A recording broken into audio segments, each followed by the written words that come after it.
New details in the manhunt for the suspect in the shooting death of the head of one of the nation's largest health insurers. ABC's Morgan Norwood is here with the latest. Morgan, good morning.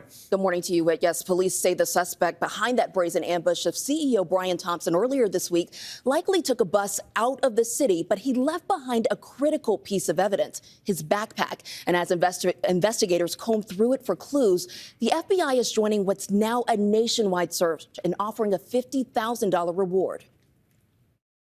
This morning, the frantic search for the killer behind the assassination-style murder of United Healthcare CEO Brian Thompson now turning into a nationwide manhunt. According to sources, investigators believe the suspect escaped New York City, last seen at 6:59 a.m. on Wednesday, riding a bike out of Central Park after the shooting. Police say the suspect hopped into a taxi, headed to a bus station, and made his getaway.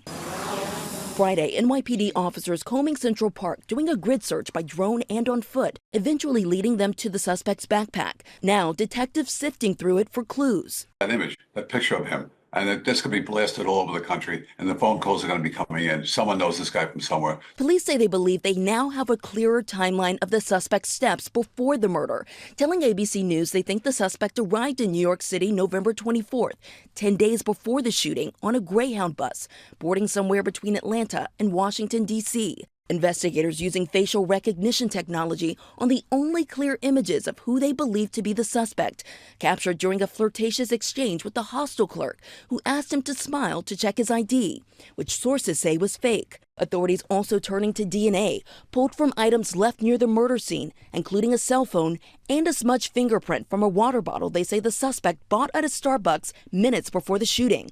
This video showing the suspect tossing an item in the garbage. He was methodical and disciplined. I will give this individual that. But everybody makes mistakes, and you got to find those mistakes. As the search intensifies, police working to determine a motive. Police believe the gunman is a disgruntled ex-employee of United Healthcare or an angry client. Today, value-based care is the centerpiece of our growth strategy. Now, other corporations and insurance companies on high alert, reassessing security for their senior executives. And investigators are looking into the possibility that the gunman used what's known as a veterinary gun, typically used on farms and ranches. But now that the suspect may have skipped town, they're really leaning on the public for help. You know, those photos that we've shown are the clearest ones yet, and they are hoping someone out there can recognize him with. And Morgan, other companies are now taking notice and taking action when it comes to security now. Yeah, this has really shaken up corporate America. We have several companies, insurance companies alike, scrubbing bios of their top executives from their website. Just this morning, we're learning that Centene, it's another major insurer, announced that it's not going to do its in-person investors meeting here in New York City. Instead, they're going to move it virtually. All of this to protect their employees and executives. So again, we've got heightened alert, not just in corporate America, but among these insurance companies. This ripple effect across the country. Morgan, thank you so much.